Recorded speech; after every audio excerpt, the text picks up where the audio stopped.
morning, guys. It is Sunday, November 10th, and we have a lot of exciting things planned for today. This morning, I'm gonna go play badminton with my brother's friend group, and this evening, I am attending a dinner party with my mom. This is actually a mini alumni get-together type thing with the people that she went to uni with in the 80s in Russia.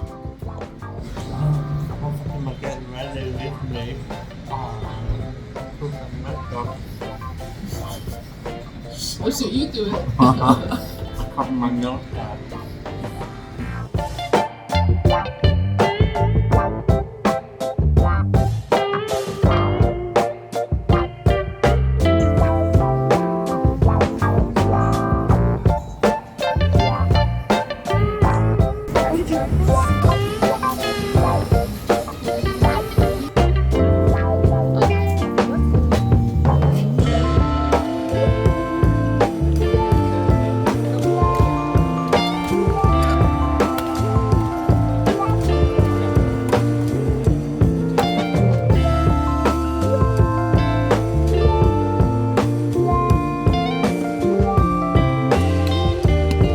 Oh, badminton.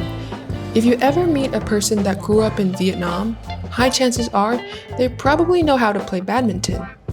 Honestly, I'd confidently go as far as to claim that badminton is Vietnam's unofficial national sport.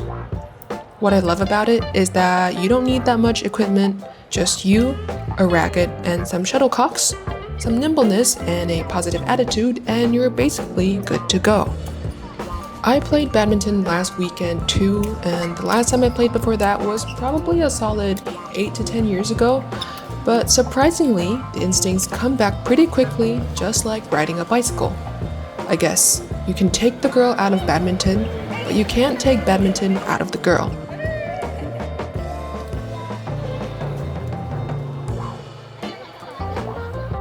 Bác Hồ Ngọc các trò chơi cầu lông.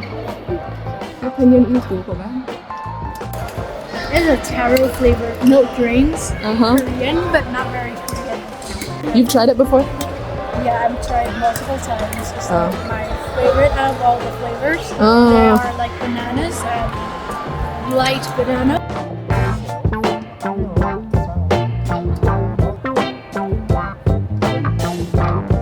It was actually very refreshing to feel so light on my feet, feeling more coordinated while enjoying the camaraderie of playing a team sport.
So you actually don't need that much to get into the coconut. You just have to chop off the top, find a soft spot, try to find it, and then just pop right through.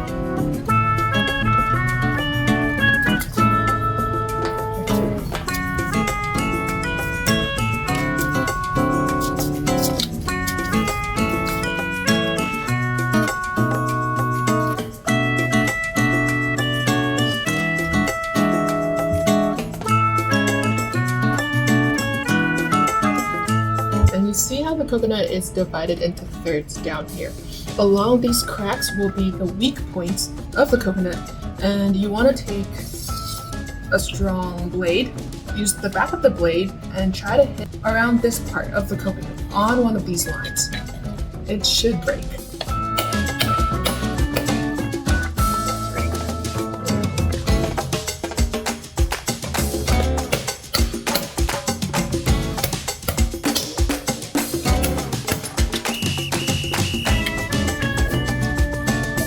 It's an old coconut, this one. It's not a young one, but you can use this to make a lot of good dishes.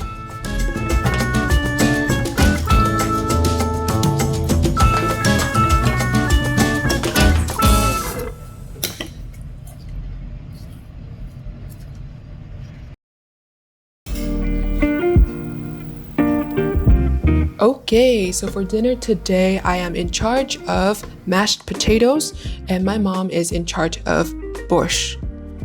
Why these two dishes? Because my mom is going to meet her fellow alumni that she attended university in Russia with.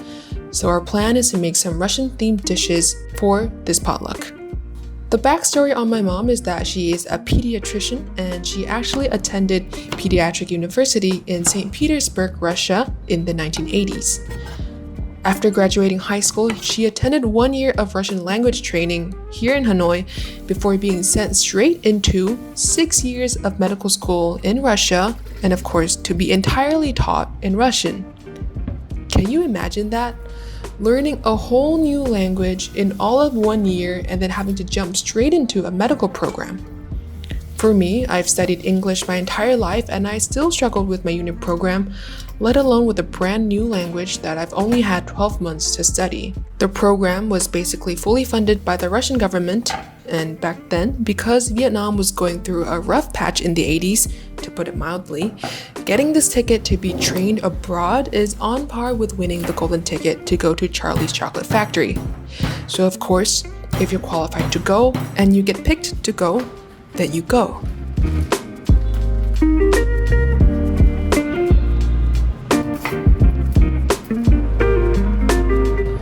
My mom said that she struggled a lot during her first 3 years due to the language. Each evening, she and her classmates would double down over their Russian anatomy textbooks, and by the end of the night, they would have only been able to go through all of one page, filled with annotations and translations in Vietnamese and Latin that they found rifling through paperback dictionaries. But of course, as you could imagine, medical school doesn't just assign you one page each evening, but dozens. And by her 4th year, my mom finally started to get the hang of things and could better catch up with the material in class. She said that some of her professors were pretty accommodating too. They all understood that these students were coming from harder backgrounds and probably missed a lot of the material due to their command of the Russian language, so the professors would reteach the material again during recitation or after class to the foreign students. It's safe to say that Russia has a special place in my mom's heart. Growing up, my home was always filled with Russian music. Sometimes my mom would take us out to Russian restaurants to savor the cuisine, and other times we would try to recreate our own version of Russian food at home. Today, my mom is making borscht, which is a Russian beet soup. For protein, we have some good beef, and for vegetables, we're piling it up with beets, potatoes, carrots, cabbage, you name it, it's going in.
We also ordered some side dishes from a local Russian restaurant.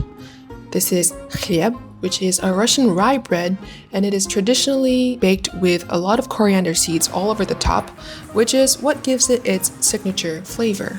It may get a little getting used to, but once you do, I bet you're gonna get hooked on for life. And when I say it's thick, I mean it's thick. It's a dense loaf of bread, and you could probably use it as a weapon for self-defense if you really wanted to. We also have smetana, which is a sour cream that you would dollop onto your soup for the optimal culinary experience.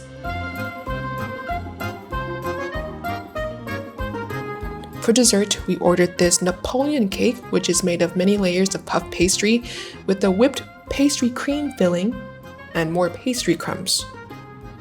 Any guesses on why it's named Napoleon?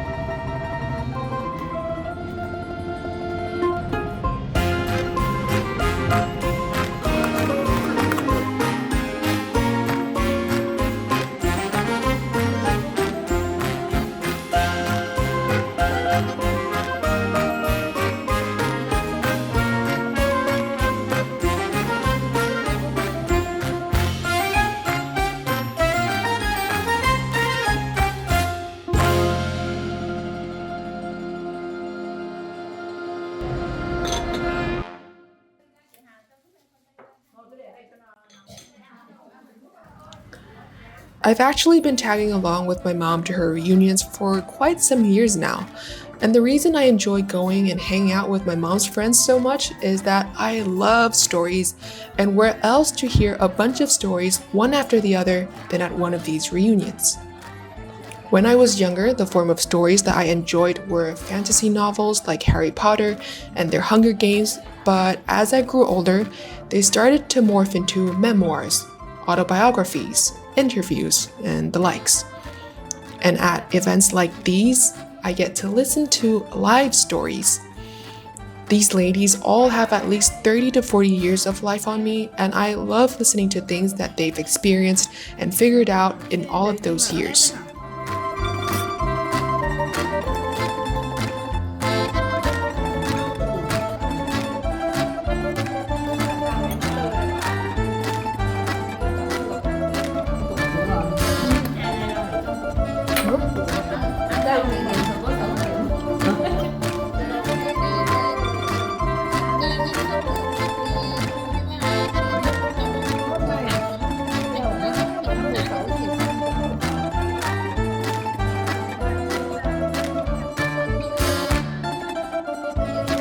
Phần 5 thành phần 5 này.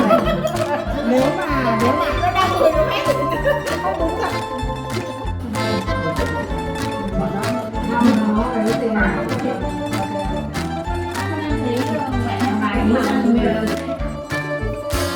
I feel like the older generations have a lot of wisdom they're willing to give, and you can find a lot of gems in there if you're willing to go look for it. I get to listen to their thought processes, the decisions they've made, and the values they've followed, and where all of that took them. One, it's just fascinating to see how many life paths there are and how interesting each and every person actually is when you can get past the drama and genuinely try to get to know them. And second, I can reflect upon my own values and trains of thoughts.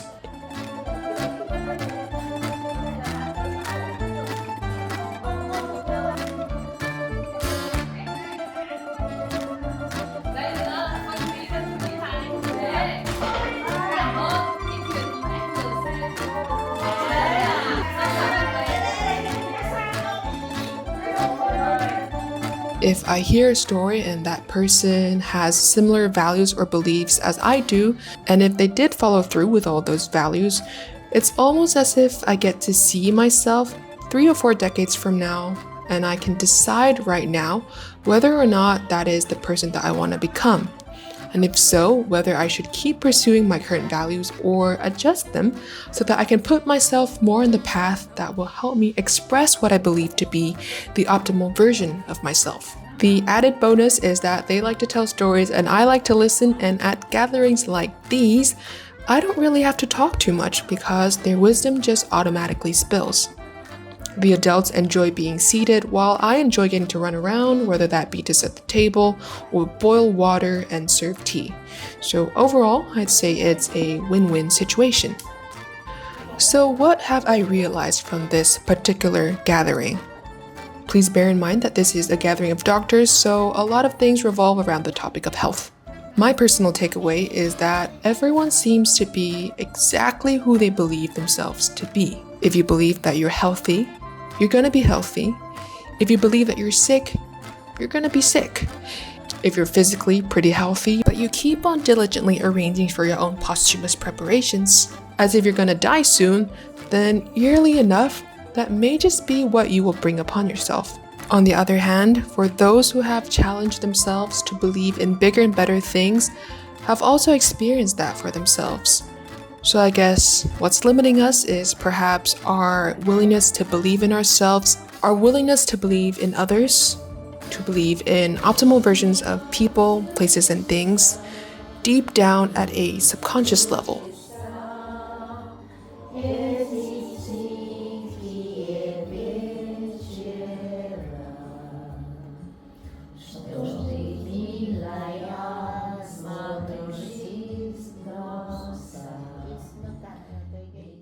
For me, I have a tendency to believe in what I see. Like, if I do something well, then it's as if I've proven to myself that I can do it, and only after that do I believe more in myself. But now I am learning to believe in myself and have more faith in myself than what I have already proven to myself. Maybe that's why I like hearing these stories so much, because seeing that other people have been able to conquer something gives me more confidence that I could do it too. I have friends and mentors in my life that believe in me more than I believe in myself, so sometimes I rely on that to take risks, and it's actually crazy the things I've been able to do and experience because of that faith, albeit external. So now, I'm on a mission to find that belief, that faith in myself from within, to be the best friend to myself and be my own biggest cheerleader. Because an external source of support, as nice as it is unfortunately ephemeral, while the internal source can be eternal if you know where to tap in.